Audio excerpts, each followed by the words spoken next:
Hola amigos y amigas de la Biblioteca Nacional de México. Les damos la bienvenida a una emisión más del programa Ratones de Biblioteca, que como saben tiene entre sus objetivos difundir el acervo que resguarda tanto la Biblioteca como la Hemeroteca Nacionales de México. Agradezco mucho como siempre al público que nos acompaña en esta emisión. Les invito a escribir sus saludos. Mucho nos complace también que nos cuenten de dónde nos sintonizan y compartan sus preguntas en los comentarios para que sean atendidos en esta transmisión. Hoy nos acompaña Luis Romani, a quien agradezco mucho su disposición para participar en este espacio, y antes de darle la palabra para que inicie la charla con la que hoy participa, le dé unas breves líneas curriculares para presentarlo. Luis Romani es graduado en Lengua y Literatura Hispánicas por la Universidad Veracruzana y es máster en Comunicación Estratégica por la Universidad Anáhuac de Jalapa. Ha sido residente de dramaturgia en el Centro de las Artes de San Agustín, ganador del Festival Internacional de Escritores en San Miguel de Allende, mención honorífica en el certamen de ensayo del Festival Cultural de Diversidad Sexual y Género. Ha formado parte de la programación del Festival de la Joven Dramaturgia, del Taller de Escritores de la Universidad Finiterrae y de la Escuela de Escritura en Chile. Es jefe de redacción en la revista Un Cuarto Oscuro y anfitrión de Preciosos Bastardos, el podcast de escritura útil y literatura gay. Fue speaker en el Talentland Jalisco 2023 y actualmente es becario de la Fundación para las Letras Mexicanas. La charla que hoy nos presenta se titula Temáticas de la literatura homosexual en Hispanoamérica. Bienvenido, Luis, y adelante con tu charla, por favor. Hola a todos, buenas tardes, gracias Giselle y gracias al Instituto y a la Biblioteca Nacional y a todos por la invitación y a todos los que nos están sintonizando, viendo la transmisión, pues les agradezco mucho por estar hoy aquí. Yo lo que les voy a compartir es un recorrido histórico e histórico literario a través de la literatura homosexual en Hispanoamérica. Concretamente, cuando se habla de literatura LGBT, es una etiqueta que pretende como abarcar a todo el colectivo y todas las siglas, ¿no? Como eso es muy difícil e involucraría mucho más tiempo, me he decidido concentrar solamente en una de ellas, en la literatura de tema homosexual o de tema gay, o de tema homoerótico, incluso no son lo mismo, sí, pero no. Pero lo que yo planeo hacer a continuación es un panorama general eh, sobre esto que a mí me gustaba, les confieso, me gustaba más la palabra leitmotiv o tópicos, pero podrían generar controversia por su utilización. Entonces, para que quede claro, vamos a ver cuáles son las temáticas recurrentes dentro de lo que se podría denominar una tradición literaria en Hispanoamérica y específicamente una tradición literaria de tema homosexual en Hispanoamérica.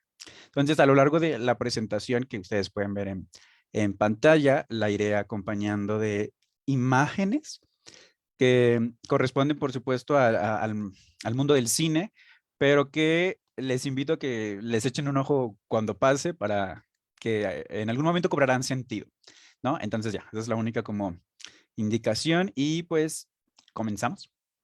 Si podemos pasar a la siguiente. No, a la anterior.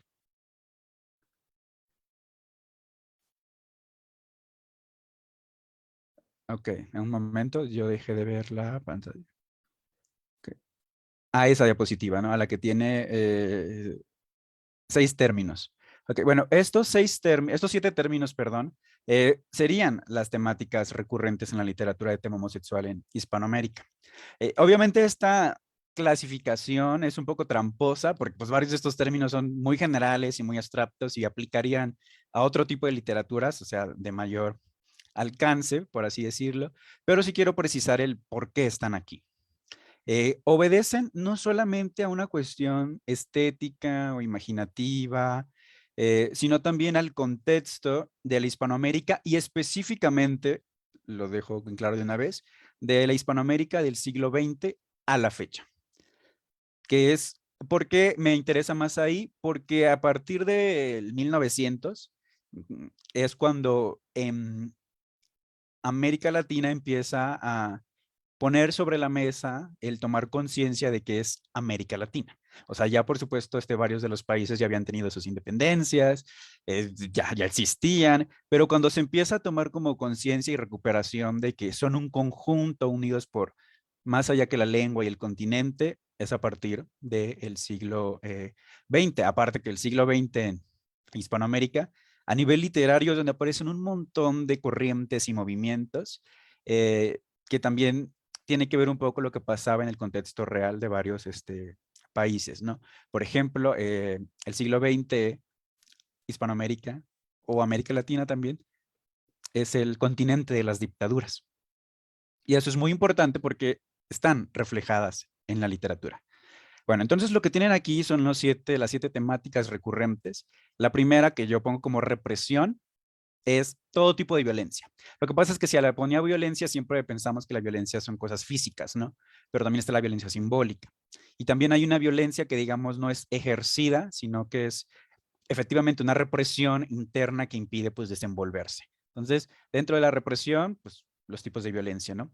La cárcel, que es así, constituye un espacio geográfico, espacial y físico muy específico, donde se dieron a luz varias historias y literatura que se desprende de ahí. La marginación, que también con marginación puede ser, podemos aludir a situaciones quizá no meramente represivas, pero que a final de cuentas al margen es donde solamente pueden suceder. O sea, no todo es, no todo es violencia y no todo fue tan malo, pero efectivamente la marginación también fue un sitio de refugio. La dictadura, que es así, alude a contextos muy específicos. Por poner ejemplos, la dictadura de Argentina, la cubana, la chilena.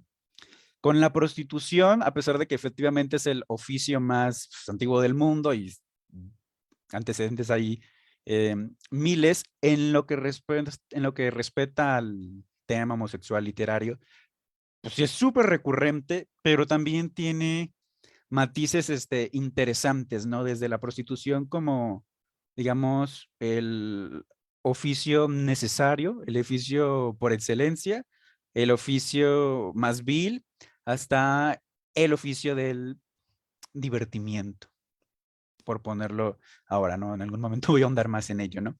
La enfermedad, que específicamente, por supuesto, que involucra la aparición de la epidemia del virus del VIH-Sida en un contexto temporal muy específico, que es a partir de los 80s, y más concretamente a partir de finales de los 80, finales de los 80 y de los 90 para acá, en Hispanoamérica, ¿no? A pesar de que ya existía en otros países.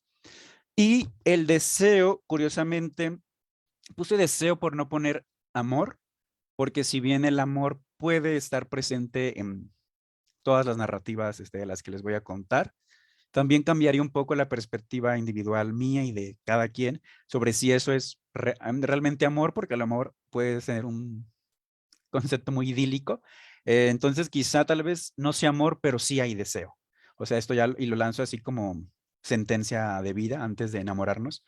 Primero deseamos, ¿no? Primero está la pulsión del deseo sexual y ya luego pues hay sentimientos, ¿no? Entonces, pero bueno, dentro del deseo, digamos, estaría toda la cuestión de relaciones humanas.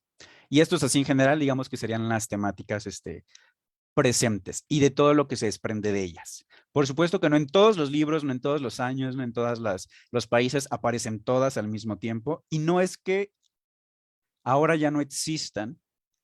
Yo me gusta usar como una mala alegoría, que es la del embudo. Entonces todos estos van en un embudo. Y si le agregamos cosas nuevas, no quiere decir que lo que ya estuvo antes ahí haya desaparecido, pero sí se va filtrando en menor medida.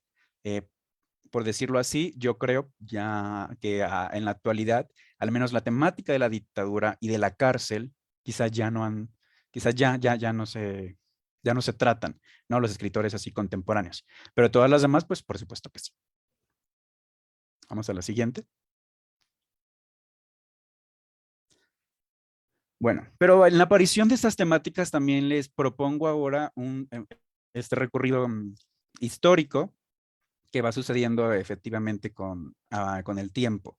Este término o concepto de la homosexualidad trágica no es una corriente literaria como tal, pero sí se alude mucho a él al hablar de la narrativa de tema homosexual del siglo pasado y todavía, ¿no? Digamos de que pues los personajes homosexuales siempre tenían finales trágicos, vidas trágicas, finales no felices, el chiste de, pues al final el personaje de gay se muere, etcétera, ¿no? Entonces, está más marcado, por supuesto, desde finales del siglo XIX y a la fecha, pero nuevamente recuerden el embudo, ¿no? Va desapareciendo. Pero antes de esto, quiero decir que la homosexualidad trágica, o lo que llamaríamos el inicio de la literatura homosexual en Hispanoamérica, por supuesto que no es del 1900. Hay muchos antecedentes antes, no solo en Hispanoamérica, sino a nivel mundial, pero efectivamente, al menos para hablar ahora, son eso, antecedentes. Eh, Son referentes, por supuesto, pero digamos, no hay punto de comparación, no hay suficientes como para reunirlos y decir, pues esto corresponde a tal tradición. Son eso, ¿no? Antecedentes que aparecen un poco medio en aleatorio. Entonces, los puse aquí arriba en el párrafo arriba de la diapositiva, que desciende de la novela antiesclavista, de la novela de costumbres, de la crítica a la moral religiosa, del cuestionamiento de absolutos a los ideales postrevolucionarios. Con esto me refiero a que en México, pues a inicios de siglo se lleva la Revolución Mexicana y después de la Revolución Mexicana la literatura ocurrió un fenómeno y una corriente que es la novela de la Revolución. Y por supuesto, con esto de las obras del disimulo, esto ya es como chiste local o argot del gremio específico, de que las obras del disimulo son todas aquellas obras que sí trataban el tema, pero lo hacían disimuladamente. Como se ha querido ver, por ejemplo, ahora a la poesía de Sor Juana Inés, que es controversial decir que si había cosas homosexuales o no, pero están disimuladas. Pero ese es otro tema, no estoy diciendo que sí haya en ella, pero por ponerlo de ejemplo, ¿no? Piensen también en la poesía descaradamente disimulada de Salvador Novo y de Javier Villaurrutia, ¿no? Que es el grupo de los contemporáneos de inicios del siglo XX. Que ellos también ya entrarían dentro de la tradición, pero para fines de, de este recorrido también podrían formar parte de los antecedentes. Ok, una vez dicho esto, les voy a platicar un poco de cuáles podrían ser esas novelas.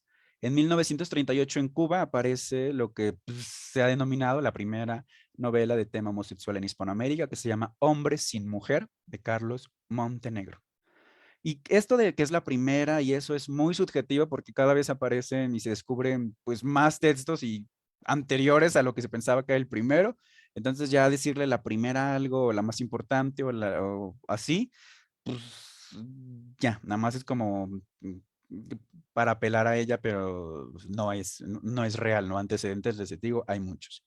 1938, Hombre sin Mujer, ¿y qué trata? De la cárcel, Cuba y la vivencia de los homosexuales en Cuba, en esa cárcel en específico. Hay una novela de los 60 de Costa Rica, de José León Sánchez, que se llama La isla de los hombres solos, que también creo que hay película, se hizo una película mexicana. La isla de los hombres solos no es una novela de tema homosexual como tal, pero tiene uno de los tópicos que es la cárcel, y es una cárcel solamente para hombres, entonces en algún momento de la historia hay prácticas homoeróticas dentro de los personajes. También en los años 60 aparece otra vez la que se ha dicho que es la primera novela de tema homosexual en México, que es El diario de José Toledo, de Miguel Barbachano. Y a finales de los 60 también aparece Después de todo, de José Ceballos Maldonado, también mexicano. Titubeé porque creo que pensé que había invertido los nombres de los autores, ¿no? ¿De qué trata el diario de José Toledo? Y después de todo, son historias del deseo, reprimido nuevamente. En el diario de José Toledo, pues, no es spoiler, pero pues es el diario de luto de un hombre al que fallece su. Y después de todo, son las vivencias que tiene un profesor de en México al haber tenido pues un amorío con uno de sus estudiantes, ¿no? Todo obviamente en un contexto de represión, que si bien ya no es una represión del Estado perseguida, sí es enjuiciada pues por la moral. Entonces, todo esto ocurre de la homosexualidad trágica, digo a la fecha, pero la encontramos más viva en 1960, ¿no? Y nuevamente les digo, o sea, homosexualidad trágica, porque pues las historias que cuentas de cierta manera son trágicas, no quiere decir violentas, no quiere decir que hubo una masacre, aunque todo fue mal en la historia. Pasamos a la siguiente. Bueno, seguimos con lo de la homosexualidad trágica y esto viene un poco en este cuadro, viene más explicitado lo que les platiqué al principio sobre las temáticas, ¿no? Represión, todo tipo de violencia, ¿no? Con esto de la marginación también, por ejemplo, piensen en sitios específicos como el mundo rural, porque a veces, curiosamente, el mundo rural o el mundo fuera de la capital o el mundo no urbanizado puede ser dos cosas, o un lugar hostil para los personajes homosexuales o todo lo contrario, una especie de Edén, porque solo en la marginación quizá uno pueda desenvolverse a plenitud. Por ejemplo, piensen en la novela El lugar sin límites del escritor chileno José Donoso. Y hay una película mexicana de Arturo Ripstein que se llama El lugar sin límites, que tiene protagonizada por Eugenio Cobo, o me equivoco, el actor, que hace, que si alguien sabe de cine, ahí me avisa si me equivoqué. Se apellida Cobo, pero no me acuerdo si su nombre era Eugenio. Que hace el personaje de la Manuela. Y la Manuela es un personaje bastante mm, disidente. Se ha dicho que pues, es la travesti del pueblo, pero pues no solamente es la travesti del pueblo. Ahí tiene una identidad muy disidente, ¿no? Que pues sí, digamos de entrada, pues es Roberto Cobo. Ya lo recordé. Muchas gracias. Pero bueno, la Manuela entonces es este personaje disidente, travesti del pueblo. Y aunque pues para los que conocen la película o el libro, sí hay una cosa trágica y violenta, también hay mucha libertad en el personaje, porque no es la travesti del pueblo, pero tiene poder, no es dueña del cabaret, que bueno, en la trama de la historia quieren apoderarse, pues, unos personajes, ¿no? Entonces, esa temática es de represión, de cierta manera, pero sobre todo de marginación. Entonces, ese lugar que es un paraíso para la Manuela, pues también es todo lo contrario, no es un espacio hostil. Luego bajamos de represión, violencias a cárceles. Y con cárcel, bueno, ya nada más para ahí pueden entrar también todos los espacios, le puse homoeróticos, pero digamos masculinos, como son eh, los calabozos, las islas donde quedan ahí varados. Un poco también uniéndolo a la otra temática de dictadura, que es así, es contexto el político muy específico, es decir, la dictadura argentina, la dictadura cubana. Adelantándome un poco en el tiempo, se ubica en la obra del escritor cubano Reinaldo Arenas, que también hay película, que se llama Antes que anochezca, que sucede durante la dictadura cubana, y después va a la cárcel, y también vive de la marginación, también vive de la prostitución, también vive, por supuesto, de la represión, también vive muy trágicamente, pero lo más importante yo creo que de la obra de Reinaldo Arenas y específicamente de su autobiografía novelada Antes que anochezca es que él vivió con placer. A pesar de que todo a su alrededor estaba mal, encontró la manera de vivir con placer. Eh, Cuando iba a esos espacios homoeróticos, como poder divertirse dentro de la cárcel, poder divertirse en una isla abandonada, eh, poder divertirse incluso cuando los grupos de militares lo rodean a él y a sus amigos, y pues dejó volar su imaginación. Y con la prostitución, que es el comercio de la carne y el uso del cuerpo, eh, puede ser, digamos, por que ya no hay otra alternativa, y también puede ser, pues, por decisión. La gran novela de la prostitución de tema homosexual en Hispanoamérica, afortunadamente es mexicana, y es El vampiro de la colonia Roma, del escritor Luis Zapata, que también es conocido como el clásico de la literatura gay en México. No fue el primero, pero sí es el más popular, por supuesto, y también fue el más relevante por condiciones del contexto, que ahorita llegaremos a él. Entonces, aquí dentro de la homosexualidad trágica, dentro del periodo de tiempo que domina la homosexualidad trágica, hay esto. Pasamos a la siguiente.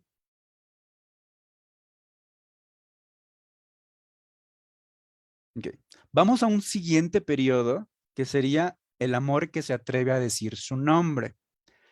Esta frase tan bonita, no me la adjudico. Se presume que es una de las frases que dice Oscar Wilde durante su juicio y se ha retomado mucho, ¿no? De que, bueno, ¿cuál es el amor que se atreve a decir su nombre? Pues el homosexual. Bueno, de este periodo desciende pues de la homosexualidad trágica del periodo anterior, pero también de las, pues bueno, pues aquí de las guerras civiles que existen en Hispanoamérica a mediados del siglo pasado, pero sobre todo de los movimientos sociales. Por supuesto, el movimiento de liberación sexual, los movimientos feministas, el racial, los ecológicos, los movimientos estudiantiles, todas estas revueltas sociales, pues influyen en que el movimiento hippie también, por ejemplo, en que ya se hable de esto que se sabe. Y también de un fenómeno narrativo que es la pantalla, el cine. Digo, el cine ya existía antes, pero aquí cobra una mayor fuerza porque empiezan a surgir referentes pues para la comunidad gay. Y con referentes no me refiero a historias gay, sino por ejemplo estos íconos de Hollywood, las grandes actrices, las grandes divas de Hollywood parecen tener una postura pública respecto a la comunidad gay. Piensen en no es que yo sea así como muy fan, también no es tanto de mi época, pero las conozco porque son los referentes, los íconos, Elizabeth Taylor, por ejemplo, y ya más para allá que empieza a surgir la princesa Diana, ¿cómo se llama el vocalista de Queen? Freddie Mercury, ya empiezan ellos a tener, digamos, una vida pública y otros, bueno, personajes de la farándula. ¿Cuál es la época de mayor producción relevante? Pues los 70, finales de los 70 y principios de los 80, del amor que se atreve a decir su nombre. De 1900, de 76, si no me equivoco, está El beso de la mujer araña, que es del escritor argentino Manuel Puig, que también hubo película, y el actor que la protagonizó se llevó el Oscar. Que bueno, y ahorita decir que alguien se llevó el Oscar, pues no es mucha cosa, pero bueno, en algún momento creo que fue muy importante. Entonces, el beso de la mujer araña que ocurre en los 70. Y aparte, ¿por qué el beso de la mujer araña es muy importante? Porque en su tratamiento narrativo es una obra muy vanguardista. ¿Por qué? Porque Manuel Puig, para el escritor, toda, todo tipo de formato escrito podía ser literatura. Un recetario de cocina, las notas del periódico, las cartas y El beso de la mujer araña es una novela dialogada, que aparte está narrada con referencias al cine. Curiosamente, no tiene mucho que ver, según yo, alude a películas nazi, que le platica el Molina a Valentín, que son los dos presos que están dentro de una cárcel durante la dictadura argentina, pero la cárcel está en Brasil. Valentín es un preso político por anarquista y Molina está ahí porque él es señalado como que agredió o abusó de un menor. Después en la historia vamos entendiendo que no es que haya abusado como tal, pero que sí tuvo un amorío con alguien más joven que él, ¿no? O con un hombre, ¿no? Entonces él está ahí por un homosexual que comete un crimen y convive con su compañero de celda, que es Valentín, y bueno, y entre ellos surge ahí una amistad, eh, que también hay película y no se los voy a spoiler. Entonces, esa sería de las novelas más importantes aparecidas en la época. Y por supuesto, en 1979 apareció El vampiro de la colonia Roma. Hago el paréntesis para hablar un poquito de lo que pasaba en México. Todos sabemos lo que pasa en México en 1968. Entonces, una década después, en el 78, eh, un grupo liderado, no liderado, porque igual y alguien se sabe el chisme real y me dice, no eran líderes, pero bueno, un grupo conformado por Carlos Monsiváis, Luis González de Alba, Nancy Cárdenas, que eran como ya personalidades reconocidas en el medio, empiezan a hablar y a reunirse para que surja pues lo que después se llamaría como la primera marcha. del orgullo, ¿no? Que nada más era marcha gay lésbica en 1978, ¿no? Ya ahí, por supuesto que ya había pasado la revuelta de Stonewall en Estados Unidos una década antes, nuevamente movimientos sociales, ¿no? Pues bueno, revueltas realmente. Y eso ocurre en 1978, por lo que le dejaron el terreno puesto para que en 1979 surgiera con casualidad, porque no es que hubiera relación, pero pues con una casualidad del destino, El vampiro de la colonia Roma, que Luis Zapata en sus 28 años gana el premio Grijalvo y le publican la novela. Y como dato, dicen que la novela, después que alguien del importante de la política mexicana la leyó, dijo que era pornografía. Entonces, cuando se empezó a circular la novela, iba envuelta, así como en una bolsa, y que decía, no leas esto porque es pornografía. Y también dice la leyenda que cuando la novela, pues como llegó a otras latitudes, fue prohibida por la reina Isabel. Y bueno, El vampiro de la colonia Roma, que está como muy choteado en el sentido de que todos sabemos de qué va, o todos los involucrados, y es un libro afortunadamente muy conseguible a la fecha. No es lo único que hace Luis Zapata. Y por supuesto, Luis Zapata en México, digamos que se adueña de la década de los 80, porque es donde sale la mayor cantidad de su producción literaria, ¿no? Entre novelas, cuentos, igual que Manuel Puig, muy influenciado pues por la cultura popular, por la televisión, la radionovela, el melodrama y genera lo que sería como la novela rosa, ¿no? Entonces, para él, todos los problemas y todos sus personajes homosexuales, lo que las intrigas son de tipo moral, es decir, contra la familia, contra las buenas costumbres, contra las apariencias, y también de tipo interpersonal, es decir, problemas de pareja. Y eso era, pues, ahorita lo vemos como muy mundano, pero bueno, era un gran escándalo.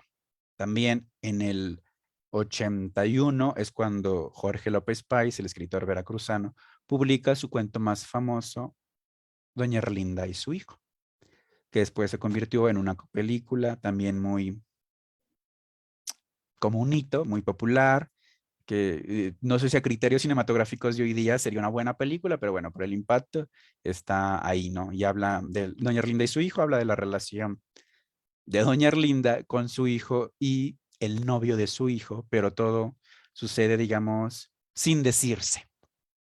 Doña Erlinda solamente ve que su hijo, que es doctor, tiene un amiguito que es músico, un muchacho, y pues viven juntos y pues son muy felices, pero doña Erlinda no deja de presentarle chicas a su hijo, ¿no? Y de repente los tres pueden vivir muy felices.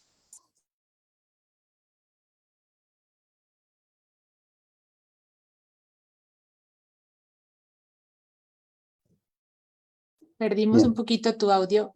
ok, Ya, ¿me escuchan ahí? sí, sigue.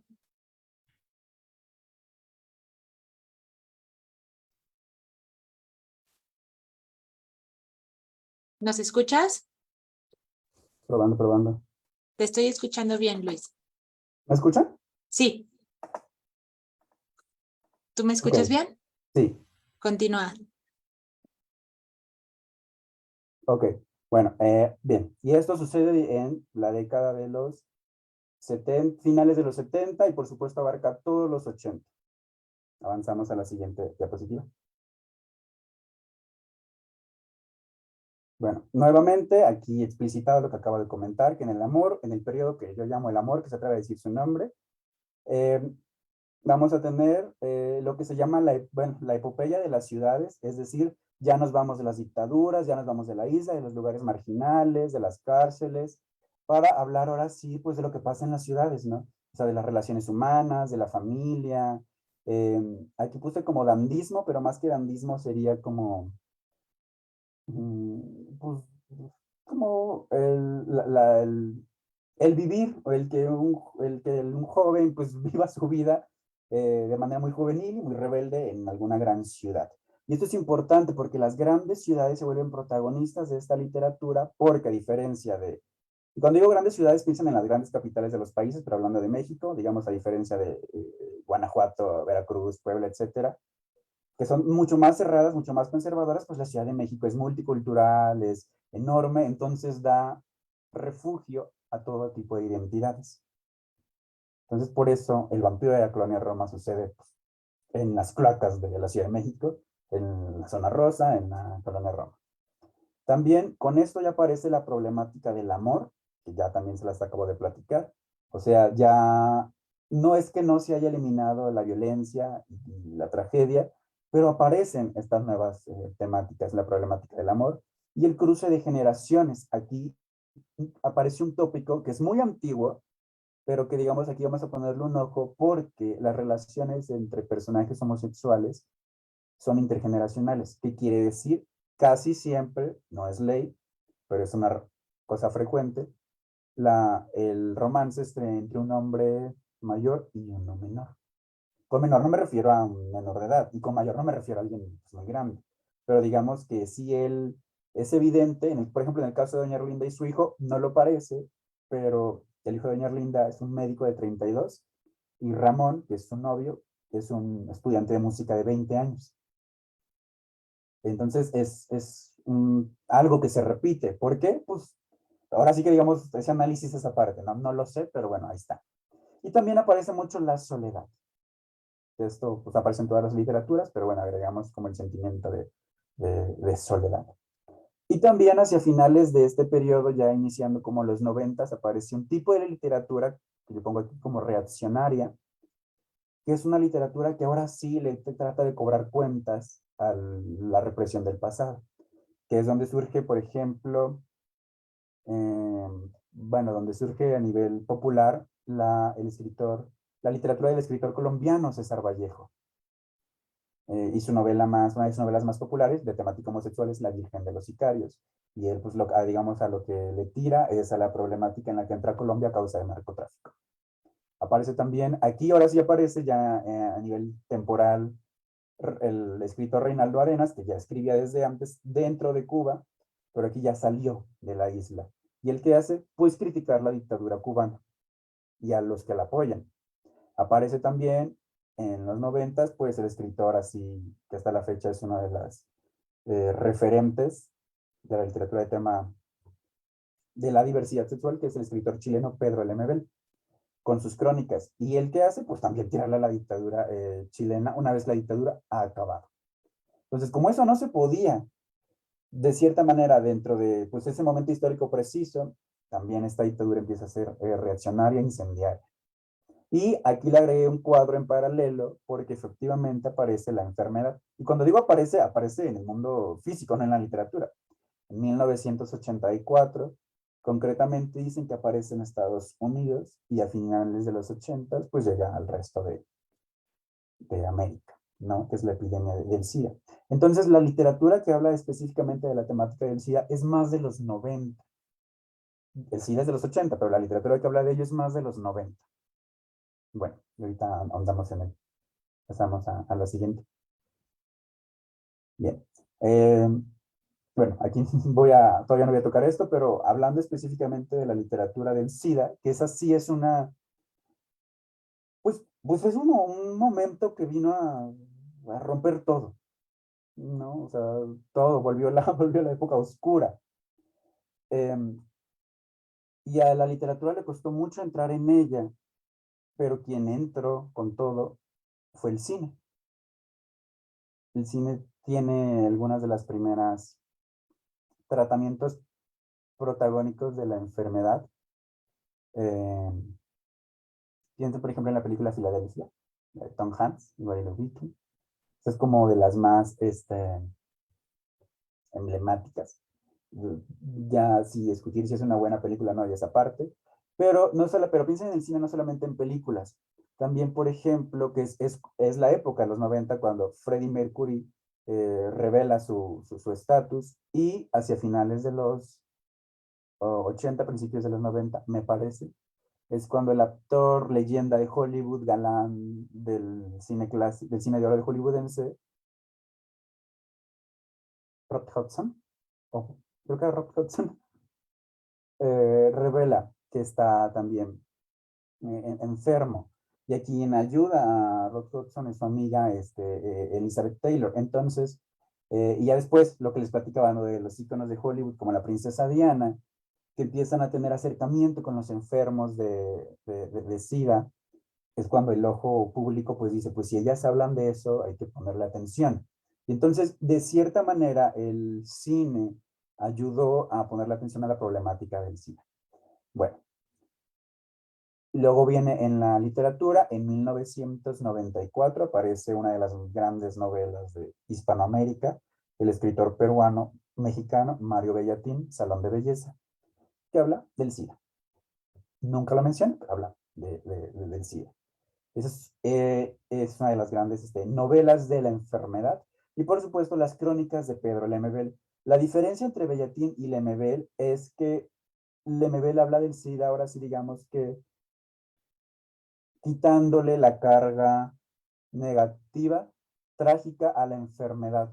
Y él empieza, digamos, ahora sí, como usando un término más contemporáneo, empoderarse de la tragedia, ¿no? O sea, por poner un ejemplo, y es muy irreverente y es muy rudo, ¿no? Entonces, él, dentro de sus crónicas, dice, por ejemplo, si la enfermedad nos quitaba a mí y a mis amigas eh, eh, el color de nuestra piel y nos demacraba, pues nos poníamos más maquillaje.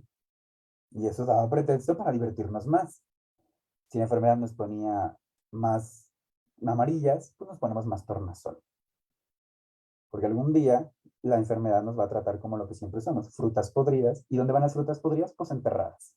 Y con ese tipo de poética es que Lemebel subvierte el dolor de la enfermedad, porque él decía que el humor, el juego, le quitan la carga negativa, la carga de llevar el peso de vivir con una enfermedad, y le pone más conciencia entonces no a la muerte, sino a lo que importa, que es la vida. Y la vida pues tiene que ser una celebración. Entonces es una de las maneras de subvertir. Es una de las maneras en las que la literatura subvierte una tragedia del mundo real. Bien, ahora sí, fin de la clandestinidad. Ahora sí, digamos que es como 2010. Y curiosamente, fíjense, que ahora sí que hablamos como de la época del orgullo, eh, que se habla mucho ahora a nivel eh, coyuntural, así del orgullo, y ahora sí ya vienen todas las siglas y las marchas, y ya son acontecimientos, y es mundial, y todos lo sabemos, y junio, y etcétera. A nivel literario, lo más novedoso en temáticas son salidas del closet. Y en cine, películas y literatura. Y tiene un boom la literatura juvenil, con salidas del closet, vida en pareja e historias de primer amor. Una cosa curiosa que a mí yo me di cuenta después cuando reflexionaba este recorrido, es que sucedió un poco a la inversa, como que los personajes homosexuales nacieron en la literatura siendo adultos, con problemas de adultos, a ser joven, con problemas de joven, a ser adolescentes. Y ahora los personajes que inundan las historias actuales son adolescentes, con salidas del closet, algunas muy optimistas. Y está muy bien, o sea, está eso. Pero digamos, esa sería la temática que nos parece más sencilla y más cliché, que es la palabra que usamos mucho, de otro que sale del closet. Bla, bla, bla, nuevamente personajes juveniles con historias de amor que suenan muy idealizadas. Eso ya es como una reflexión aparte, pero a nivel como temática literaria, pues esa es la disrupción, esa es la novedad. Y lo vemos pues sí, en todo el tipo de narrativas, ¿no? Y bueno, y también esto ya, digamos, lo que desprende, esto que se llama el fin de la clandestinidad, que es de 2010 a la fecha, es decir, como que grandes referentes, pues no es que hay por supuesto autores muy populares, autores vivos, ya hablamos de escritores que están publicando ahora, pero bueno, pues han pasado 13 años, entonces ya hablar así como de historia y de momentos, pues es muy reciente, pero en estos 13 años han pasado muchísimas cosas. Y ahora sí, digamos que la vida está rebasando un poquito a la literatura. Y aquí inicia, o se empieza a poner atención a una literatura que ha estado presente, perdón, a unos personajes que han estado presentes desde el inicio, pero quizá por cuestiones del contexto se le empieza a poner atención, que es la literatura disidente de los otros. Si avanzamos en la diapositiva. Y con la literatura disidente de los otros, me refiero a los que están desde el origen, pero les ha tomado siglos para ser reivindicados, y son lo que llamamos ahora como las identidades queer, donde están por ejemplo, los personajes, digo personajes, pero bueno, personas, pero para estar enfocados en que hablo de literatura, los no binarios, las personas trans, los personajes queers, los que no tienen como una, perdón, ¿cómo se llama esto? El género fluido, los de género fluido. Y de cierta manera también es una manera de revisitar a los clásicos de la literatura, porque, por ejemplo, aquí el personaje que trae el turbante como rojo, bueno, esto es, por supuesto, de las adaptaciones cinematográficas, ¿no? Pero el personaje del turbante rojo es Molina en El beso de la mujer araña. Y yo no sabía que Molina era un personaje trans. Y todos lo habíamos leído como el homosexual de la historia. Incluso en la película, pues, digamos, su apariencia física es la de un hombre. Pero eso tiene muy, pero cuando se analiza la obra ves que Molina se refiere a sí misma como una mujer. Pero esto digamos que se puede leer como que Molina solamente está jugando o está haciendo, pues, tomando una personalidad histrónica manerada.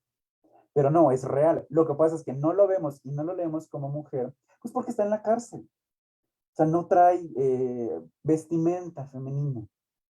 Y eso es muy interesante.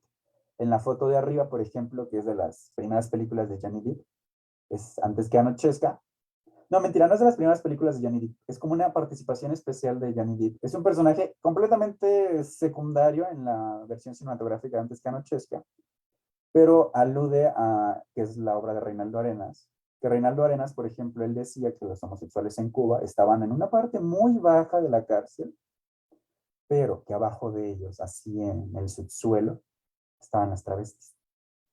Y ellas ni siquiera eran personas. Y a final de cuentas es una travesti o una persona trans, incluso queda como sin definir exactamente qué era, pero pues, es quien le ayuda a Reinaldo a sacar sus manuscritos de la cárcel. Entonces por eso es como importante. Y bueno, y aquí el personaje de en medio, que es Roberto Cobo, en Lugar sin Límites, y el de las plumas rojas es Lemebel, que es el autor Lemebel.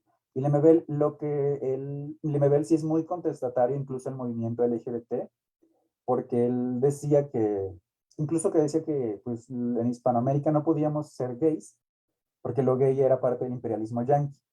Y que cuando Lemebel va a Estados Unidos, a Stonewall, donde fue así como la independencia, el origen de la independencia homosexual, él se sorprendió porque decía que veía a muchos hombres vestidos de látex y cuero, muchos hombres muy masculinos, que traían más o menos como el estilo de, ¿cómo se llama este grupo? The Village People, la banda de música. Entonces él decía esto, o sea, estos no son los que nos lucharon por nosotros, ¿no? Pues entonces yo no soy gay. Yo lo que soy, dice Mabel, es una loca.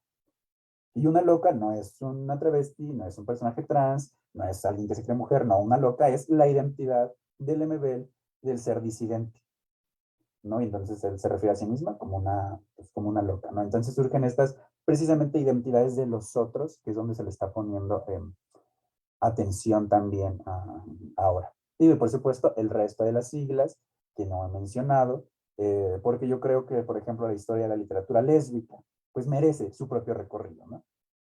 Y en el caso, nada más para ya finalizar, otra de las siglas que está súper olvidada y muy poco tratada y aparte es muy difícil de definir es la de los bisexuales. Porque cómo la hayas, ¿no? ¿Cómo la defines? Y ya nada más como anotación, bueno, en México o la novela más representativa de tema bisexual es de 2006, es de Enrique Serna y se llama Fruta Verde. Y hay quien que la ha querido leer como que es una novela gay. Y pues digamos que podría, sí, pero más exacto es una novela bisexual. Lo que pasa es que cuando el personaje transita entre los dos tipos de relaciones, pues cómo lo defines. Por definirlo, ¿no? Cómo lo catalogas o clasificas o cómo lo reflexionas, pues porque tiene su propio estilo digo, tiene su propia historia. Entonces, también creo que merecen otro tipo de recorridos.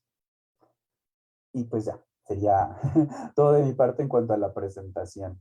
Y recorrido pues, muy general, y también creo yo que igual y es a los referentes que todos ubicamos, pero pues por algo son los referentes que todos ubicamos. Ya sería todo. Muchas gracias, Luis. Estuvo súper interesante escucharte porque me dejas pensando un montón en la visibilización, ¿no? De un género y también la visibilización de una manera de expresarse, ¿no? O sea, mencionas el origen de la literatura como una posibilidad, porque personas con diferente orientación han existido siempre, ¿no? Pero la forma en la que eran representadas, en las que eran enunciadas, en las que eran escritas, ¿no? Como personajes secundarios o como personajes criticados o como el vicio, ¿no? Y no la virtud, etcétera. ¿Cómo podrías tú ver ese cambio, ¿no? Entre el ser escritos y el escribir, ¿no? Desde un lugar de enunciación. ¿Qué nos puedes decir de eso? Bueno, fíjate que como curiosamente, a varios de los ejemplos que mencioné, incluso que no mencioné, pero que yo tenía en mi cabeza, los ubicamos más por la obra, ¿no? O sea, el libro, y otros los ubicamos por el autor. Y hay un momento en el que sí se dieron cuenta, sobre todo a partir de los 70, pues más para acá, donde la figura del autor, del escritor, también es importante. O sea, ya no es solamente alguien que escribe una novela y que resultó ser controversial y se está leyendo. Y si ahondas un poco en la trayectoria de ese escritor, puedes descubrir que esa novela es un caso especial dentro de su trayectoria. Pero que si revisas a otros, como puede ser Lemebel o Luis Zapata y muchos otros más, hay una, pues no, una insistencia en tratar estos temas, en tratar estas historias, y pues aparte eran personas públicas, conocidas, no todos han sido como militantes, o sea, no todos podemos decir que, o sea, escritor gay no es igual a activista, siempre, pero podríamos decir que varios de estos escritores con sus obras hicieron un activismo. Y a título como personal, para mí, aunque este es como una de las grandes cuestionamientos que siempre se hace al hablar de esto, es que dicen que el autor no importa. O sea, no importa, digamos, la orientación del autor, ni su vida, sino importa su obra. Y yo creo que sí importa el autor, porque al menos, o sea, ahora sí, digamos, quién lo escribe, porque es donde al menos yo como lector sí sé que quien escribió esto tiene un acercamiento, no un acercamiento, tiene una historia personal, o sea, no que me esté contando su vida, pero tiene, o sea, lo atraviesa el problema, la temática, y la ha vivido en carne propia. Sí tengo una experiencia, pues, distinta, y sí siento una identificación más profunda que con un autor que no, por más que me guste pues su libro, ¿no? Entonces, bueno, para mí sí importa quién lo escribió, o sea, eso no quiere decir que no lea a los escritores, no, o sea, todos, pero sí, para mí sí importa quién lo escribió, y ya desde un punto de vista como más académico pues sí, de clasificar libros, se dice que, por ejemplo, la literatura de temática gay no solamente son libros, que la literatura de temática gay la han hecho los autores y las librerías, porque es importante que existan acervos específicos del tema, porque es donde lectores interesados o que los atraviesan acuden ahí, y son sus primeras referencias o buscan. Es importante que existan ese tipo de espacios, o sea, exclusivos, pero digo, no que restrinjan a otro tipo de personas, ¿no? Pero exclusivos de eso, y todo ese movimiento de lectores, escritores, librerías, editoriales especializadas son los que conforman la literatura gay, porque pues, los atraviesa a todos, ¿no? Entonces digo, bueno, en mi caso para mí sí es importante.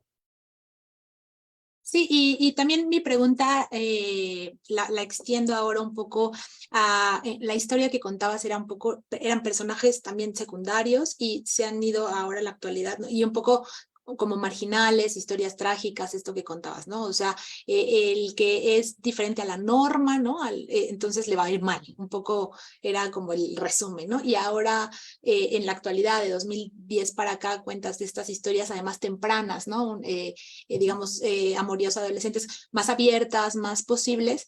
Y esto que comentas del escritor como si la orientación del escritor importa o no importa, también tiene que ver la manera en la que se proyectan las personas, los lectores, ¿no? O sea, cómo te toca una obra, porque puede ser que la haya escrito una persona que no es homosexual, pero que te simbra dentro de la historia, ¿no? Que tiene que ver más con la calidad literaria, pero que el lugar de enunciación de ambos, ¿no? De un escritor que tiene esa orientación y quien no, marca un hito en el sentido de tener la literatura como un tema, ¿no? Esto que dices, un lugar especializado de biblioteca donde puedas encontrar esa temática, a veces que quedó como muy rezagada, estas historias que dices, bueno, es que esta novela se puede leer desde este lugar o no, ¿no? ¿Le llamabas escondida? ¿O qué término usabas para hablar de la literatura que toca el tema, pero Ah, no del explícito? disimulo. Del disimulo, ¿no? O sea, como que, ¿cómo encontrar esa temática? Decir, nunca lo había leído desde ahí. Entonces, me parece muy interesante esto que me respondes y quiero preguntarte en ese sentido, ¿cómo piensas tú o por qué fue este cambio? ¿Tiene que ver con la aceptación social? O sea, decías, por ejemplo, relaciones intergeneracionales, ¿no? Y ahora relaciones tempranas. ¿Hay algo de la aceptación social que permitió verse reflejado en la literatura o qué piensas de eso, ¿no? ¿Cómo se está reflejando en la vida cotidiana, en la literatura, en el tema? Pues sí, creo que sí, sin duda, sí tuvo que ver, digamos, mucho el contexto real. Digamos, ahora, pues no vamos a decir que ya todos somos libres y cada quien, pero por supuesto que el contexto es mucho más generoso con todas las identidades, que hay mayor, pues más que tolerancia, yo creo que respeto y apertura. Y hay muchísimos más referentes, y con referentes no me refiero nada más a libros, ¿no? Pues vivimos en la era de la pantalla, entonces vemos referentes en el cine, el internet, las series de televisión, entonces el conocimiento está muchísimo más al alcance. Antes, por ejemplo, o sea, lo voy a responder con una anécdota personal, igual y no me creen, pero pues yo sí soy nativo digital, eso no voy a mentir que no, pero hubo un tiempo pues, cuando yo era adolescente, que pues internet o no existía tanto como ahora. Entonces yo recuerdo que yo una vez quería leer una historia, cuando estaba precisamente en mi etapa como muy adolescente, así descubriendo, y pues tenía todas las preguntas de la adolescencia, quería leer un cuento que hablara pues de temas, pues es que no recuerdo si usaba la palabra gay, pero bueno, algo así, ¿no? Algo porque no tenía ninguna referencia, ¿no? Todos los libros que les acabo de mencionar, si bien tienen sus años, pues no los conocemos, o sea, no son como libros que todos ubiquen. Entonces yo googleé cuentos gay o relatos gay, algo así. ¿Y saben a dónde me llevó? A páginas pornográficas. Entonces era como, pues no era lo que yo me estaba preguntando en la adolescencia, ¿no? O sea, no era que me, no me espantó, pero pues sí no era lo que yo estaba buscando, honestamente. No, entonces no había, pues nada. No, honestamente no recuerdo cuándo empecé a tomar conciencia de que ya podía googlearlo y me aparecían películas, blogs, programas, recopilaciones, etcétera, porque esos temas de cierta manera antes eran pues muy adultos. No lo son, pero son muy adultos. Entonces todos los libros las tratan como temáticas adultas, ¿no? Como temáticas fuertes.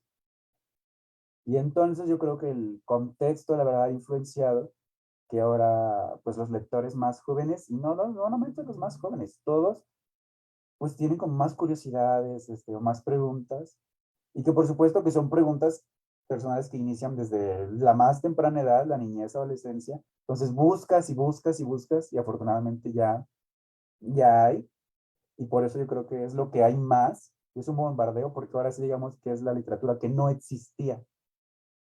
No existía. Ya incluso hay libros infantiles, otros pues muy educativos Entonces, ese tipo de literatura que tiene, que tiene un cierto carácter pedagógico o de difusión, o de conocimiento, es la que ha obedecido, creo yo, pues a los cambios naturales que tiene el contexto como real. Y pues yo sí lo veo como algo positivo, como eh, positivo, ¿no? Y pues la verdad, digamos, la literatura pues, es un arte y todo, pero pues también es una industria. Y yo creo que ha visto que a la industria de la pantalla le ha ido muy bien ahí, o tiene mucha gente interesada. Entonces, pues ha apostado por, por, por ello, ¿no? Incluso ya ahora sí tienen su clasificación de literatura de la diversidad sexual o de literatura LGBT, etcétera. Entonces, pues sí, o sea, sin duda yo digo que sí, el contexto ha influenciado muchísimo para bien, la verdad. Muchas gracias. Voy a dar algunos saludos. También los invito al público para que se animen a hacer unas preguntas. Tenemos algunas preguntas por acá. Saludo a Jazz Rami, dice, hola, saludos. Ana María Romero dice, buenas tardes. Cristóbal M nos contesta lo de Roberto Cobo, que tú ya lo habías corregido. Y por acá, déjenme leer. Nos preguntan, ¿qué opinas de series como Heartstopper? Yo no la he visto, pero a ver si tú nos puedes hablar un poquito. Parece que esa historia de adolescentes llegó más en generaciones adultas. ¿Cómo la ves desde la perspectiva literaria? ¿Tienen relación? Esa es la pregunta que siempre se ha hecho. O sea, es que pues Heartstopper es un fenómeno, y sí vi la serie y la primera temporada sí me gustó. La segunda, pues como la primera me gustó, pues la vi, pero ya como fan dije, bueno. Pues Heartstopper finalmente es una novela gráfica y la escritora es muy joven, creo que debemos tener la misma edad o no nos llevamos tantos años. Entonces, pues, y sí, si ya era un fenómeno literario, y obviamente ahorita es una explosión. Sí pienso que es muy buena ahora sí, digamos, la representación, porque a pesar de que sí se le ha hecho la crítica de que muestra una situación muy idealizada de la adolescencia, yo creo que sí lo ha hecho muy mm, conscientemente de lo que quiere mostrar. Y obviamente una historia pues, muy optimista, muy bonita, pero pues, trata de ser lo más realista posible. Lo que pasa es que también es un terreno del que no tenemos referencia, porque nuevamente no se exploraba la adolescencia. Creo que los personajes en la serie deben de tener como 15 o 14 años y interactúan entre ellos.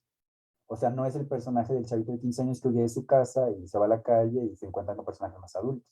Interactúan entre ellos con problemas que todos tienen en la adolescencia, familiares, de amigos, de amistad, etcétera, ¿no? El único problema que yo le podría encontrar a Heartstopper, no es que yo lo haya dado, incluso la misma autora lo ha dicho, es que Heartstopper también parece ser que obedece a un fenómeno que busca que todo el tipo de representación de la diversidad sea correcta. Y eso, digamos que creativamente es muy difícil, porque pues ni las personas ni los personajes somos solo luz, por así decirlo, ¿no? Son personajes, incluso los personajes los amamos porque por sus complejidades, por sus contrastes. Entonces, si todo el tiempo el personaje es el bueno, el correcto, el idealizado, pues en algún momento eso tal vez genere un conflicto. Y también es un reto, porque entonces buscas ya no ofender a nadie. Y pues no es que uno quiera ofender, pero ya empieza a tomar decisiones que tienen que ver más a un contexto real, y empiezas a juzgar las historias ficticias como si fueran realidad, y pues creo que pues no. O sea, no tiene sentido estar juzgando lo inventado, lo imaginativo, con las leyes de la realidad. Creo que me desvío un poco de la onda. Si me repites cuál era el punto de la pregunta. No, está perfecto por dónde te fuiste. Lo que pasa es que me respondes con una anécdota que creo que justamente ilustra el presente, ¿no? O sea, cómo es que llegamos a ese punto en el que ahora empiezan estos amoríos reflejados en la literatura, ¿no? Cómo reflejaba la realidad, la literatura, la realidad, ¿no? La aceptación. Entonces, creo que sí respondiste Sí, sí, y la de la serie, ¿no? no, sí, y recordé, ¿no? De que estaba enfocada más en un público como más adulto. Si bien el público adulto, y con adulto, pues digamos de gente, yo creo que de 25 para arriba, ya son adultos, que les gusta mucho la serie, también son creo que de los que más la cuestionan, efectivamente porque a lo mejor en su acervo personal de vida, pues no tienen esa referencia y dicen, ay, así no pasa, así no es en la adolescencia, no es tan bonito, no todos te aman, no fuiste correspondido enseguida. Entonces como que lo ven como algo fantasioso, de eso no existe, porque no existió, quizá porque no teníamos como la referencia. Entonces yo creo que hay de dos, o quienes lo aman porque dicen, ay, ojalá así hubiera sido, gracias por existir ahora. Y quienes dicen, pues no, o sea, eso no es así, es falso, es inventado, pongan lo que es de verdad. Eh, pero yo también he visto que dicen que la serie va más dirigida a un público adulto para apelar a la nostalgia. Eh, pero yo los jóvenes, así como muy de la edad de los personajes que ven la serie, pues los veo fascinados y eso a mí me parece muy bueno, o sea, está muy cool que existan ese tipo de narrativas. Ok, y también pensando, bueno, yo no he visto la serie, te lo comentaba, pero un poco pasa lo mismo en la literatura, ¿no? La idealización de personajes y como dices, a veces el poner un personaje un poco más contrastado, ¿no? Con claroscuros, pues apela más a la identificación, pero quizá a veces hace falta esta otra cara, contabas de los 80s, la crisis con el SIDA y todo lo que se había avanzado en la aceptación, ¿no? En la apertura se vuelve como una especie de tabú, ¿no? Entonces, como relacionar la homosexualidad con la enfermedad y entonces no vuelven a estar un poco, tú lo comentabas en tu charla, en la marginalidad. Entonces, volverlo a idealizar y decir, bueno, amor es amor, ¿no? Como ahora está de moda en el mes del orgullo, puede también reivindicar un poco esa otra parte, ¿no? Sí, o sea, yo creo que sobre todo lo de ahora es una literatura que, sí, esa es la palabra, que pretende ser reivindicativa. Entonces, si antes los personajes adolescentes no existían o tenían pues mala vida, ahora hay que reivindicar diciendo que sí se puede tener una adolescencia agradable. Yo solamente creo que nuevamente el problema de la reivindicación es que, y mira, no es tan alejado de lo que mencioné de cobrarle cuentas al pasado, pues eso es la reivindicación, pero yo nada más que creo que peligra de olvidar lo que pasó, de olvidar el pasado, ¿no? De decir, ya no hablemos de la enfermedad y que la enfermedad, y lo que voy a decir es muy delicado, ¿no? Que la enfermedad mata porque ya no es así. Y sí, sabemos que la enfermedad ya no mata, pero no en todas las realidades. Uh -huh. O sea, es que no hay que hablar de la enfermedad porque es un asunto muy delicado, pero pues no todas las realidades son las mismas y no nos vayamos tan alejados. No se vive igual en la capital del país que en los otros estados. No están los mismos servicios, las mismas posibilidades que hay en las ciudades más grandes.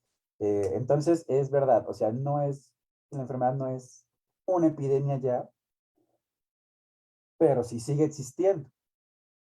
¿No? Y ahora se trata de luchar mucho contra el estigma y sí, pero no hagamos como que ya no le afecta a nadie, porque eso ya sería, pues no, o sea, claro que le sigue afectando a alguien. Y lo otro que mencionas de estas como lemas del amor es el amor, que yo creo que es muy bonito, ya a nivel así personal, nada más porque me gusta ser muy controversial.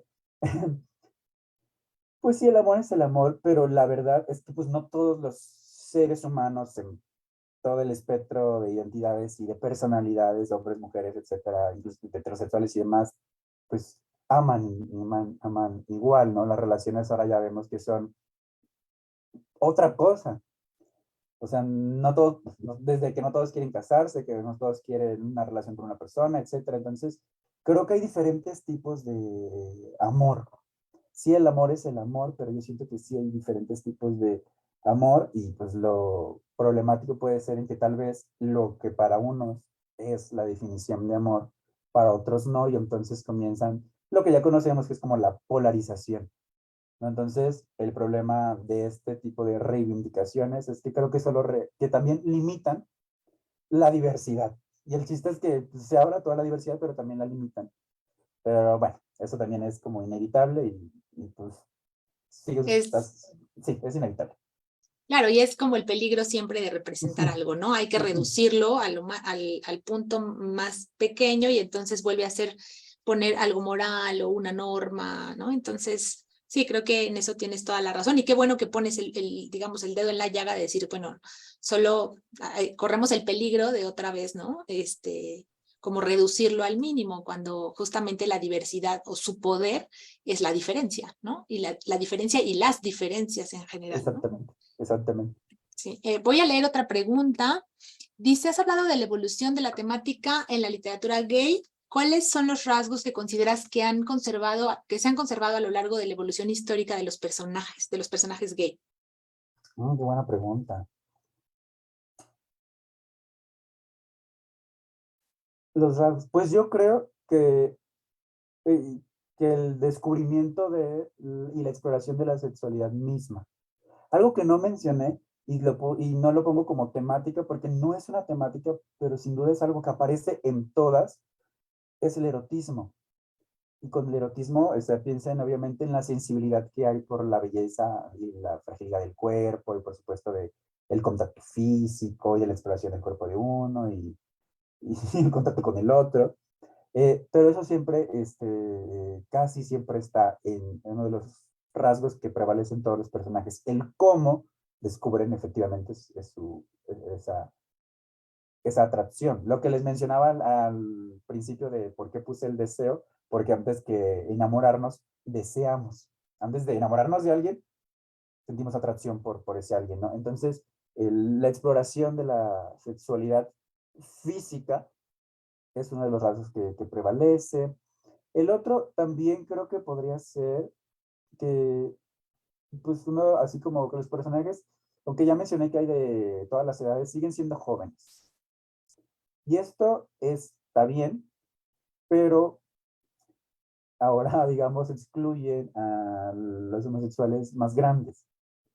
Parece nuevamente que ahora sí que, si bien, ahora sí digamos que ya la homosexualidad es cool o bien, o no mal vista y puede ser gozosa, parece que solo es gozosa en una edad, que es la juventud, ¿no? Entonces, pues, ¿qué pasa cuando ya tienes cuando los personajes ya tienen más de 45, más de 50, más de 60, más de 70, siguen siendo homosexuales y probablemente sigan deseando, pero ¿cómo es su vida? Ya no lo sabemos. O sea, la literatura, ese sí sigue replicando los personajes en edad joven madura. Y cuando los pone o los ha puesto de mayor edad, están siempre remitiendo a la juventud. Como si la juventud fuera el único puerto existente en la literatura homosexual, pero pues también no voy a ser tan ruda, toda la literatura siempre alude a la juventud, ¿no? Entonces, esa sería otra de las cosas que siguen prevaleciendo. Y una última, diría yo, es que en algún momento el sentimiento de culpa sigue había. Igual a veces, igual menos, algunos es muy intenso, pero hasta en Heartstopper los personajes al principio sienten culpa. O sea, siguen siendo conscientes de que si bien el contexto es más bondadoso, de entrada, pues, de entrada no. De entrada uno lucha contra sí mismo, ¿no? O sea, uno antes de que el personaje salga del closet con su familia, con sus amigos, con el mundo, sale consigo mismo, pero el punto es ya no salir del closet. O sea, el punto es que no exista en closet, pero siguen existiendo. O sea, en la literatura sigue mostrando que el primer sentimiento que tienen los personajes es culpa. Y eso, Claro. ¿no?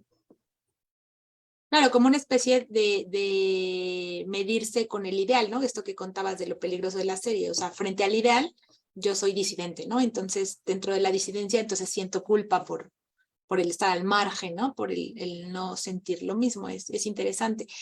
Bueno, ya habías comentado que obviamente te enfocaste en literatura gay, pero hay una pregunta que dice que qué sucede con las otras identidades del espectro de la comunidad LGBT más, como las lesbianas o comunidades trans.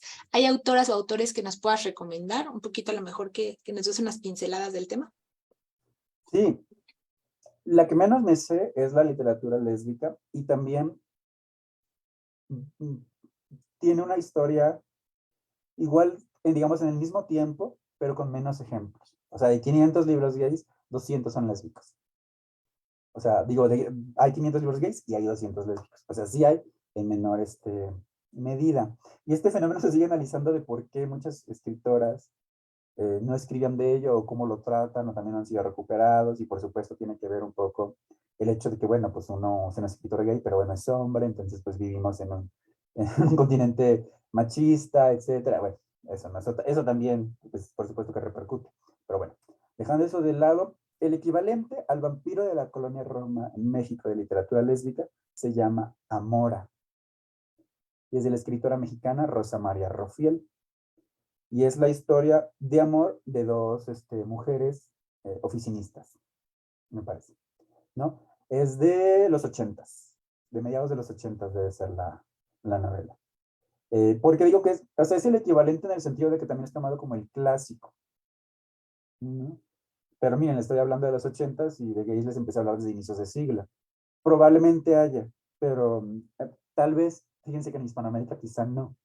Esa literatura lésbica la vemos más en otros países, por ejemplo, los libros de Patricia Highsmith o de Virginia Woolf. En México también otra escritora que ha retomado mucho el tema es Hilda Salinas. Entonces busquen libros de Hilda Salinas, es una escritora y ella, o sea, digo, sigue viva. En poesía también de la escritora cubana radicada en México, Odette Alonso. Y si buscan como Odette Alonso, Odette lo que se encargó también es de recopilar a escritoras. Ella y Hilda, por ejemplo, tiene una editorial enfocada en literatura lésbica. Entonces, que se llama, creo que se llama la editorial Trópico de Escorpio. No sé si la googlean y googlean en Hilda Salinas, Odette Alonso, seguro la encuentran. Y también otra de las razones por las que no hay como, bueno, creo que no se le ha prestado tanta atención como aquí, es porque también las historias así, digamos, lésbicas, también tienen un sustrato bisexual, ¿no? Entonces, pues, nuevamente se pierde más, no, se pierde más. Entonces pueden pensar en la literatura, en los libros de la escritora Anaïs Nin. Bueno, eso en cuanto a lésbico, ¿no? Y seguramente con ellas llegarían a otras más. Y en cuanto a la literatura, por ejemplo, trans, que esa también es muy... también puede tener una historia también tan antigua como la homosexual. Solamente que les digo, está más oscurecida, en el que es más difícil identificarla. O bueno, ahorita igual y ya nos queda más claro, pero recuperar así libros, ¿no? Por ejemplo, bueno, mira, Luis Zapata, uno de los grandes libros de Luis Zapata, el autor del vampiro, es La hermana secreta de Angélica María. Y La hermana secreta de Angélica María tiene al primer, y creo que hasta ahora me atrevo a decir, único personaje de identidad intersexual en la literatura mexicana. Y es una novela increíble contada como si fuera un thriller cinematográfico. Dicen que esa realmente es la mejor obra de Zapata. Pero bueno, está, Luis Zapata, La hermana secreta de Angélica María. Y la que está ahorita de moda en cuanto a literatura trans es la escritora argentina Camila Sosa Villar. Ella ahorita es el boom, no solamente como escritora trans, sino como escritora latinoamericana. Camila Sosa Villada, busquen su novela Las Malas o Soy una tonta por quererte.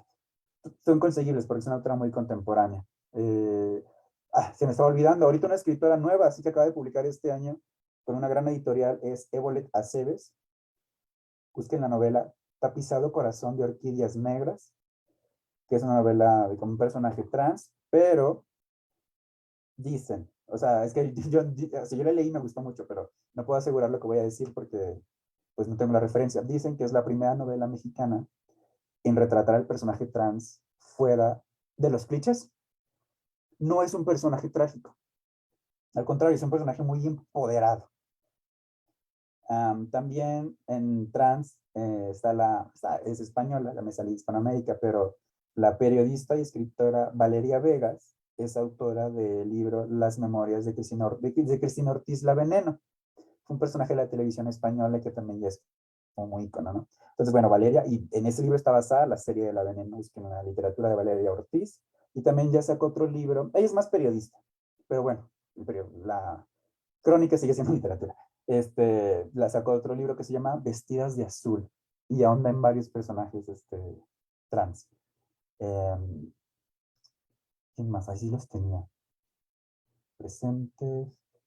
Y bueno, y en el caso ya nada más para agregar a la pregunta, fíjense que el caso de las escritoras es mucho más interesante porque son más, o podemos tener más ejemplos y contemporáneos más atrevidos, o sea, las escritoras mujeres y autoras, digamos, autoras mujeres heterosexuales, se atreven a escribir de todo. Por ejemplo, la escritora ahorita también muy importante, Fernanda Melchor, sus novelas como Temporada de Huracanes y Falsa Liebre, que fue su primera novela, ahondan en identidades queer, en personajes homosexuales, en personajes trans, en personajes no heterosexuales. La escritora Ana Clavel acaba de sacar también ahorita una novela donde ahonda en un personaje gay, pero ahora sí, digamos, visto desde la sensibilidad de una mujer, o sea, de una autora. La escritora argentina Mariana Enríquez, que también ahorita es muy destacada, muy importante, tiene en su literatura, y ella lo ha dicho, tengo una obsesión por el amor entre hombres, ¿no? O sea, entonces eso también corresponde a otro tipo de sensibilidad también muy interesante, ¿no? Como ellas, las escritoras mujeres, o sea, no solamente lésbico, trans en general, no tienen o parecen, bueno, parecen no tener un prejuicio por ahondar en más identidades, a diferencia quizá que también no, pero de los escritores varones heterosexuales, que si bien hay varios que han escrito novelas con temática gay, luego no les gusta mucho ser ubicados por ello. Pero bueno, es otro tema.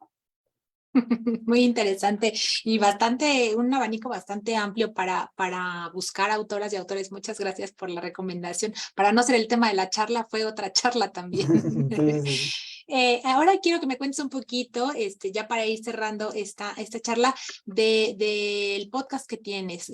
¿Qué temáticas abordas? Cuéntanos un poquito. Bueno, Preciosos Bastardos, y hago mi comercial para que lo vayan a buscar, si tienen Spotify o manejan iTunes o Amazon Music. Incluso pónganlo en Google, Preciosos Bastardos Podcast, por si no tienen ninguna aplicación para escuchar música o podcast. Y creo que en algún lugar va a estar libre, disponible. Es el podcast de literatura, ya lo llamo yo literatura inútil, perdón, de escritura inútil y literatura gay, por eso es como un posicionamiento radical publicitario, ¿no? Pero bueno, en Precios Bastardos lo que yo hago son entrevistas a autores que han tratado la temática homoerótica en Iberoamérica, digamos, más representativos. Sí, me enfoco muchísimo en una sola sigla, porque no la he agotado, no he acabado. Yo dije, en algún momento voy a llegar a las demás, pero no he acabado esta y afortunadamente he tenido la oportunidad de conversar con escritores muy destacados, muy importantes, con los que cuando yo era estudiante soñé con que iba a conocer, ya pude platicar con ellos y hablamos específicamente de ellos cuando el escritor, digamos, el autor también tiene una cuestión personal con el libro, o en todo caso de los libros del tema, ¿no? Libro del tema, ¿no? Entonces he tenido, por supuesto, autores mexicanos, autores chilenos, colombianos, españoles, colombianos y latinos radicados en Estados Unidos, escritores de todas las edades, digamos de arriba de los 30 hasta los 70. Todavía no tengo autores tan jóvenes, pero de arriba de los 34 hasta los 74, son 6 generaciones con visiones, autores que, por ejemplo, esto parece también, que el que estemos hablando hoy de esto parece como un tema actual y moderno, pero hay autores que llevan 3 décadas publicando estos libros. O sea, no es una cosa de ahorita, no es que esté de moda.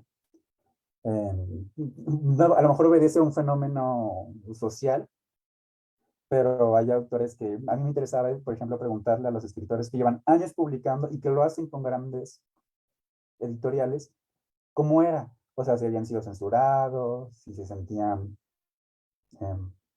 que habían tenido problemas, y algo que les comparto es que la mayoría de las experiencias que me cuentan los autores son muy buenas. O sea, no es que alguien diga, ay, no, mi libro no se puede salir, no.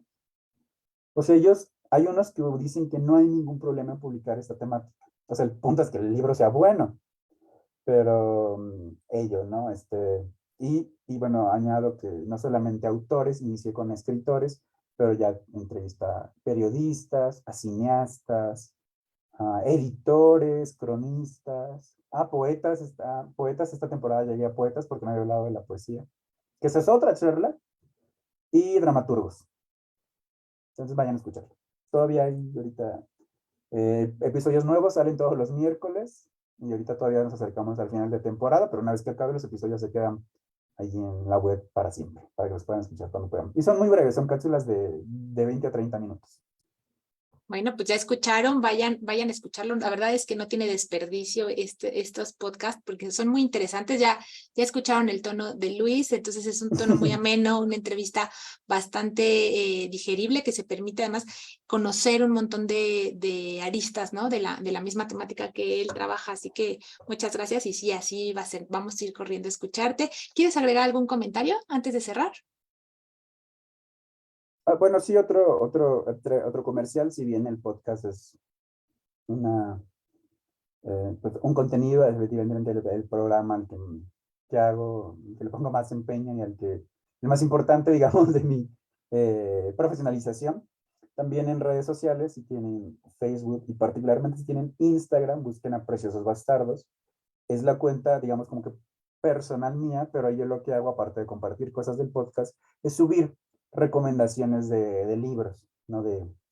De temática LGBT. No solamente ahí, no solamente es homoerótica, me abro un poquito más y les subo libros. Sobre todo porque luego dicen que son difíciles de conseguir. Y pues trato de compartir los libros que se consiguen, ¿no? Porque también varios de los libros que les conté son difíciles de conseguir porque son viejos. Pero bueno, los que comparto ya son más contemporáneos, entonces, si gustan, digo, buscarme y para acercarse, ¿no? Porque uno siempre lo que pregunta es eso, ¿no? De, ¿qué me recomiendas? Pues ahí están las recomendaciones. Súper, entonces también búsquelo en Instagram con su versión de Booktuber y en Preciosos Bastardos, ¿verdad? En Instagram, Sí, sí, sí. entonces. Ahí te seguiremos. Tenemos un comentario más de Victoria Setúne. Dice, gracias por compartir, aprendí mucho. Saludos. Muchas gracias, Victoria, también por seguirnos en esta Gracias. transmisión. Bueno, pues vamos a cerrar esta transmisión. Muchas gracias por este detallado panorama de una temática de la literatura que definitivamente es necesario difundir. También gracias por aceptar, por supuesto, participar en este espacio.